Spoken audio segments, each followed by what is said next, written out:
O Anuário da Segurança Pública coloca Porto Alegre como a terceira capital mais violenta do país.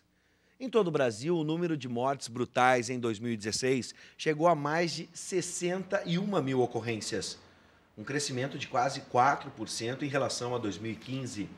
Sobre este assunto, nós vamos conversar com o delegado-diretor do Departamento de Homicídios e Proteção à Pessoa, Paulo Rogério Grilo, e a socióloga e especialista em segurança pública, Aline Kerber.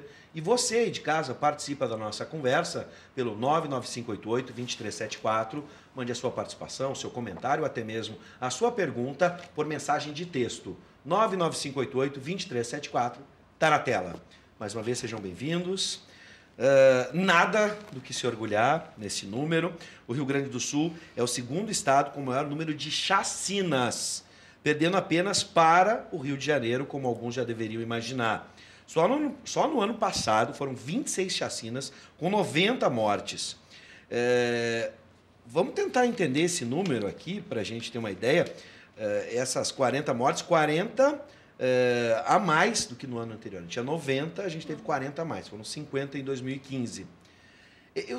Qual a causa? A gente tentar entender a causa, e eu não me lembro, pelo menos no Rio Grande do Sul, as chacinas que a gente lembra, vamos buscar ali nas notícias do passado.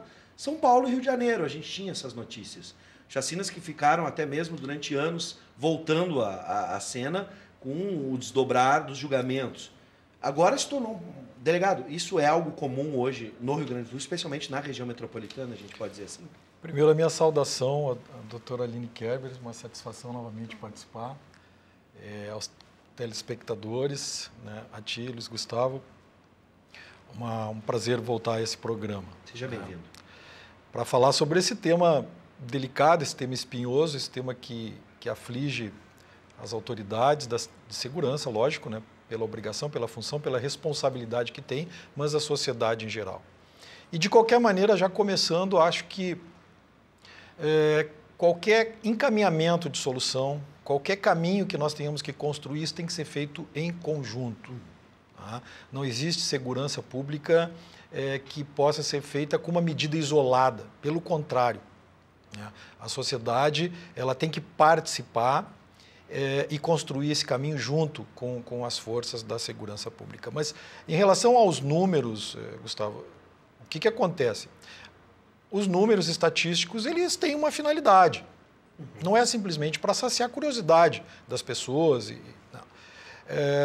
Ele serve para que, justamente, as autoridades responsáveis, né, policiais, a Secretaria de Segurança, os seus setores de inteligência, possam interpretar esses dados, entender o que está acontecendo e, a partir de então, direcionar o seu trabalho. Né? Nós verificamos realmente no Rio Grande do Sul, né, em especial em Porto Alegre, como tu disseste, o ano de 2016 como um ano bastante difícil. Né? Houve algo assim um pouco até acima da curva em relação ao número de mortes violentas e inserido nesse contexto as chacinas. Mas o que é uma chacina? Chacina, né, tem-se que é quando num evento, numa ocorrência, num episódio, morrem mais de 3 pessoas. Né? E isso aí acontece, é fácil de entender, né?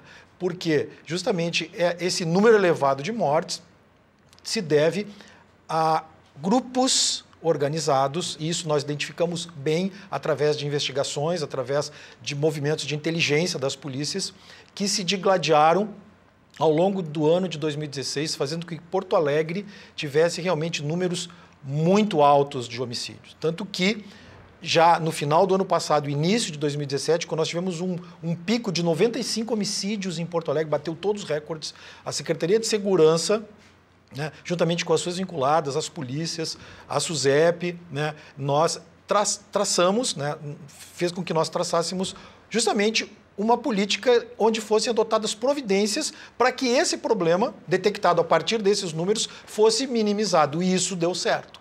Em Porto Alegre, esse ano de 2017. Nós já temos, depois de 4 ou 5 anos de curva ascendente, né, o decréscimo do número de homicídios na capital. Isso não tem acompanhado exatamente em relação a número do Estado, em termos de homicídio. Sim. Em Porto Alegre, nós temos uma redução em torno de 11%. se nós considerarmos o mesmo período de 2017 em comparação com 2016. Conseguimos, através de movimentos como o incremento do policiamento preventivo, né, a Operação Pulso Firme, né, que foi um movimento inédito, onde os setores de inteligências das polícias detectaram lideranças desses grupos, dessas facções que estavam promovendo esse número elevado de mortes, e conseguimos transferir esses indivíduos para que continuassem cumprindo as suas penas fora das cadeias aqui do Estado. E isso cortou muito a ligação desses indivíduos com as suas bases, enfim, com aquelas pessoas que acabavam cometendo essas violências, muitas vezes por ordem desses indivíduos que estavam no sistema prisional. Então, alguns movimentos, né, tiveram influência, impactaram na redução dos homicídios em Porto Alegre. Mas o que a gente está observando esse ano de 2017? Em comparação com a região metropolitana, aí nós temos observado um pequeno aumento dos homicídios, né? Talvez nem tão pequeno, que é o que está impactando no número total do Estado. Né? Então, Porto Alegre decresceu e o Estado continua aumentando, em torno de 6% o número de homicídios. Então, assim, de uma forma reduzida, um panorama atual do que nós temos interpretado desses números aí que o anuário do Fórum Brasileiro de Segurança Pública apresenta e a Secretaria de Segurança também. Agora, a gente viu especificamente agora ações da polícia trabalhando, né, para reverter esses números. Só no ano passado, 3.260 pessoas foram vítimas de homicídio. E aí eu pergunto para a Aline, a gente falou agora, e eu peguei a palavra organização, né, as facções organizadas e ação, por exemplo, essa ação Pulso Firme, cortando a cabeça dessas organizações, ou pelo menos dificultando o seu contato. Imagino que na chacina, se a gente for visualizar ou imaginar alguma coisa do tipo, há uma organização, como eu disse, é um movimento num evento onde 3 pessoas, ou seja, há uma inteligência por trás desses grupos que sabem o horário que se reúnem, essa facção rival, por exemplo, no caso desses. A gente está vendo, então, ações da polícia. O Estado, e o delegado Grilo lembrou muito bem, são ações em conjuntas. O que o Estado está fazendo, ou ele pode fazer, Aline, a partir desses números e desses detalhamentos? É diferente uma chacina, por exemplo, de um latrocínio. Perfeito. Então, primeiro, cumprimentos ao delegado Grilo, sempre uma satisfação dialogar com o senhor. Cumprimentos a ti também, nós estamos vindo aqui diversas vezes para dialogar sobre a crise na segurança pública, que de fato, com esses dados, evidencia ainda mais para o Brasil inteiro a problemática da segurança no Rio Grande do Sul, dos crimes violentos com resultado morte. De fato, o que a gente percebe é que não há um sistema interligado na segurança pública. Na verdade, o sistema não é sistêmico e não trabalha com a questão da prevenção social e repressão qualificada associados. Essa é a primeira debilidade, digamos assim. Bom, não temos um plano estadual de segurança, mas também não vamos culpar o Estado por não existir um plano. Existe o sistema de segurança integrado com os municípios, o SIM, que aí articula com as guardas municipais, com sistemas de controle social, vídeo monitoramento, com a ideia de fazer um cercamento eletrônico, que é muito importante. Mas não há hoje no governo federal um plano nacional de segurança com foco em homicídios. Porto Alegre foi experiência de um plano piloto de segurança junto com Aracaju, que é a primeira capital em relação a taxas de homicídio, com 66,7 homicídios por 100 mil habitantes. Porto Alegre, que ocupa a 3ª posição entre as capitais, entre as 27 capitais, com uma taxa de homicídios de 64,1, ou seja, mais que o dobro que a taxa nacional de homicídios. Então, a gente vem observando que não tem esse plano e não tem um sistema único de segurança pública, que é o que os governadores reunidos no Acre no dia 27 estão clamando. Queremos um plano nacional, olhando para os estados, olhando para o município, com alguma capacidade de articular ações e integração. E queremos também um Fundo Nacional de Segurança Pública, que, diga-se de passagem, está completamente drenado hoje pela Força Nacional, que aumentou exponencialmente o efetivo de 2015 para 2016, e hoje o custo da Força Nacional é de 319 milhões. Então, se gasta muito mal, porque o crime se organiza muito mais do que o incremento que se possa fazer com as forças policiais. Isso nos assusta quando a gente vê que o crime está mais organizado, talvez, ou imaginem. E essa é a pergunta da Arlete Caie. Seja bem-vinda. Ela diz o seguinte, e já vou até passar o número para o delegado Grilo comentar, houve um aumento, a gente sempre fala dos homicídios, houve um aumento de 50% de mortes por policiais em ações. Tá? Isso pode ser uma consequência da possível falta de planejamento, capacitação dos profissionais. E a Arlete pergunta o seguinte, com relação ao número elevado de homicídios e aumento da violência, há verbas disponíveis, e a gente falou agora deste fundo, para melhorar a inteligência das polícias, se há um trabalho integrado entre as cidades, e a gente agora está falando de trabalho integrado entre as polícias e entre os estados também, porque a gente vê as facções atuando de Santa Catarina para o Rio Grande do Sul, São Paulo, enfim. Bom, especificamente com relação a essa questão do número de mortes, as mortes praticadas por policiais, sejam militares ou civis, é um aspecto que tem que ser analisado com bastante cautela, mas inevitável que nós avaliemos o lado subjetivo do policial, né? O lado pessoal do policial.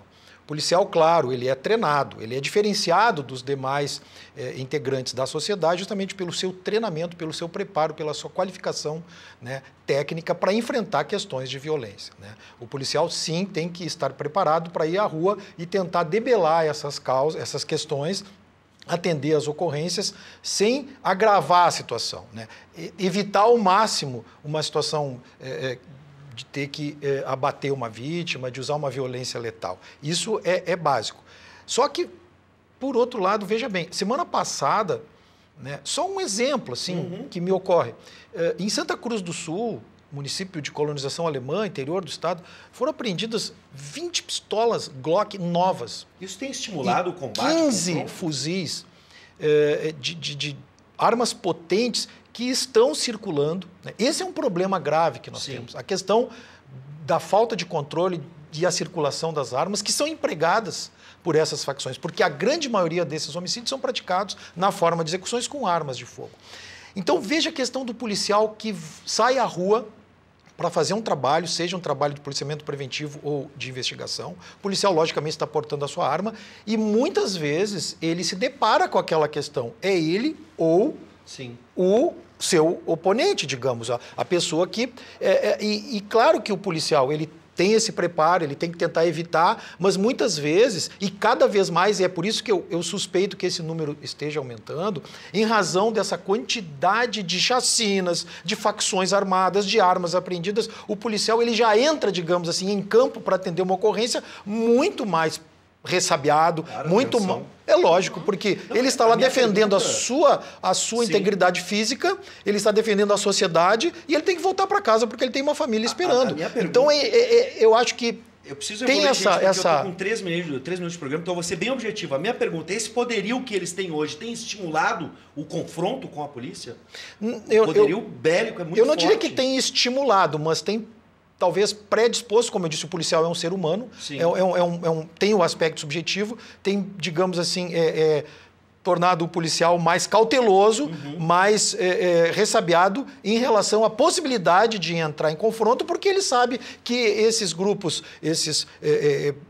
essas facções, esses indivíduos que operam no tráfico e promovem essas mortes estão bem armados. Então o policial, naturalmente, ele já tem essa situação que muitas vezes ele tem que decidir, tomar a decisão em fração de segundos, ou sou eu ou é ele, né? Eu não tenho uma profundidade maior em termos de pesquisa, de estudo, por que isso está acontecendo, mas esse aumento, por isso que eu digo, os números têm que fazer com que nós reflitamos. O que está acontecendo, por que isso vem ocorrendo? E isso me ocorre agora, né? Essa questão do poderio bélico que esses grupos, essas facções têm, né? E isso é mostrado pela constante apreensão de armas pesadas, poderosas, né? Incute no policial uma predisposição Agora, vamos imaginar, Aline, se a gente tiver um incremento nesse fundo para a segurança pública, vão se reverter para armar o policial apenas? Essa seria a solução? Não. Fogo contra fogo? Como esse fundo poderia ser melhor utilizado? Na verdade, não tem como construir política de segurança pública sem recursos, sem financiamento. E está aí o Pacto pela Vida em Pernambuco para nos dizer isso. No momento que foi retirado recurso para o governo do estado, vindo do governo federal, se desarticulou a polícia, a eficiência, a eficácia policial. Na verdade, a gente tem que investir numa política integrada, integral de segurança pública, não baseada essencialmente no trabalho policial, mas também trabalho policial, trabalhar com ações territoriais integradas, casando então a repressão qualificada e a prevenção social e situacional às violências, e dos entes federativos, o mais privilegiado é o município, tem que olhar para o município construindo, estimulando essa integração das forças policiais, Ministério Público, Poder Judiciário, porque o crime é organizado, mas o sistema de segurança pública não é sistêmico e a gente está perdendo por isso. Não tem gestão, não tem inteligência e se drena completamente hoje os recursos para incremento policial e não se organiza. Estamos vivendo uma crise fiscal como no Rio de Janeiro, isso explica muito a questão das chacinas, com certeza, mas tem muito mais para olhar. A letalidade policial aumentou, vitimização policial aumentou, feminicídio estourou. Né? O Rio Grande do Sul é o 4º em número de taxas e aí estamos, terceira capital brasileira, em manchete em todos os jornais, e temos que explicar isso e construir um plano efetivamente para buscar essa integração. Quero agradecer a participação dos dois, infelizmente o tempo é muito curto, mas eu vou deixar uma reflexão para o nosso próximo encontro. Como ele tem sido constante, infelizmente, tanto com a Aline quanto o delegado Grilo, a gente viu a participação de um telespectador que ele falou o seguinte: privatização da polícia. Ele não acredita mais que o Estado tenha competência para isso. Isso é um tema que surge de um diálogo desses, uma ideia dessas, de uma privatização da polícia. Eu não sei aqui a resposta, mas vou deixar esse questionamento em aberto. Segurança pública ou é para todos ou não é para ninguém. E é isso que a gente vai deixar como reflexão para você de casa no próximo encontro.